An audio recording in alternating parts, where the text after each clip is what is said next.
দীর্ঘ লাইন, ঘণ্টার পর ঘণ্টা অপেক্ষা, তবুও মুখে এক টুকরো তৃপ্তির হাসি, কারণ হাতে মিলেছে জীবনের স্বস্তি, 10 কেজি চাল।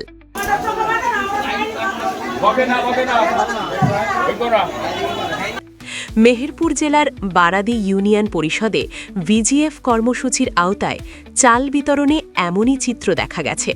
সোমবার সকাল থেকে ইউনিয়ন পরিষদ প্রাঙ্গণে প্রায় 1300 দুস্থ ও অতি দরিদ্র পরিবারের মাঝে এই চাল বিতরণ করা হয়। বিস্তারিত থাকছে মেহেরপুর থেকে হামিদুল ইসলামের রিপোর্টে। এবার ব্যতিক্রমভাবেই একটু বিতরণের চেষ্টা করছিলাম। আমাদের গ্রাম পুলিশ যারা আছে, প্রত্যেকটা ওয়ার্ডে গ্রাম পুলিশ পাঠায় একদম প্রকৃতপক্ষে অসহায় দুস্থ গরিব মানুষ যারা আছে তাদেরকে আমরা বাড়ি বাড়ি যে তালিকা তৈরি করছি। এই ব্যাপারে প্রত্যেকে সন্তোষ প্রকাশ করছে যে না, প্রকৃতপক্ষে যারা গরিব পাওনাদার তারাই পেয়েছে। আমরাও আশা করছি যে এটা আসলে একটা ভালো একটা উদ্যোগ হয়েছে। সামনের দিনগুলোতে হয়তো আমরা চেষ্টা করবো যারা প্রকৃতপক্ষে পাওনাদার তারাই যাতে পায়।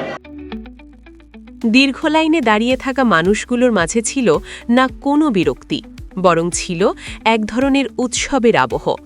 একজন আরেকজনের সঙ্গে গল্প, হাসি আর জীবনের সুখ দুঃখ ভাগাভাগি, এ যেন প্রবীণদের এক মিলন মেলা। এবং সরকারি সমস্ত সুযোগ সুবিধার ক্ষেত্রে আমরা এই নীতি অবলম্বন করতে চাই। যারা আসলে প্রকৃতপক্ষে পাওনাদার, সরকারি সুযোগ সুবিধা আমরা যাতে তাদের হাতে পৌঁছায় দিতে পারি, এই বিষয়ে আমরা আসলে দৃঢ় প্রতিজ্ঞ। আমরা এই বিষয়ে কোনোভাবেই আসলে ছাড় দিতে রাজি না।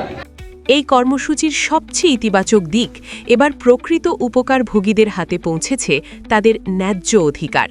কোনো ধরনের প্রভাব ছাড়াই স্বচ্ছভাবে সম্পন্ন হয়েছে পুরো বিতরণ কার্যক্রম, যা স্থানীয়দের মাঝে ব্যাপক সন্তোষ তৈরি করেছে। অসহায় দরিদ্র গরিব দুস্থ যারা আছে তাদের হকটা যাতে তারা সঠিকভাবে আসলে বুঝে পায়, এ বিষয়ে আমাদের ইউনিয়নের সমস্ত মেম্বাররা প্লাস এলাকার বিভিন্ন রাজনৈতিক দলের নেতৃবৃন্দ তারাও এটাতে আসলে সম্মতি প্রকাশ করছে।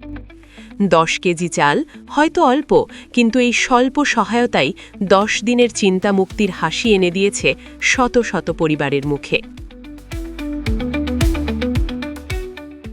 এই ছিল মেহেরপুর থেকে আমাদের আজকের প্রতিবেদন।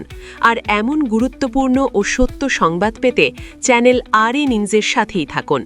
এতক্ষণ আপনাদের সাথে ছিলাম আমি তানিয়া শবনম।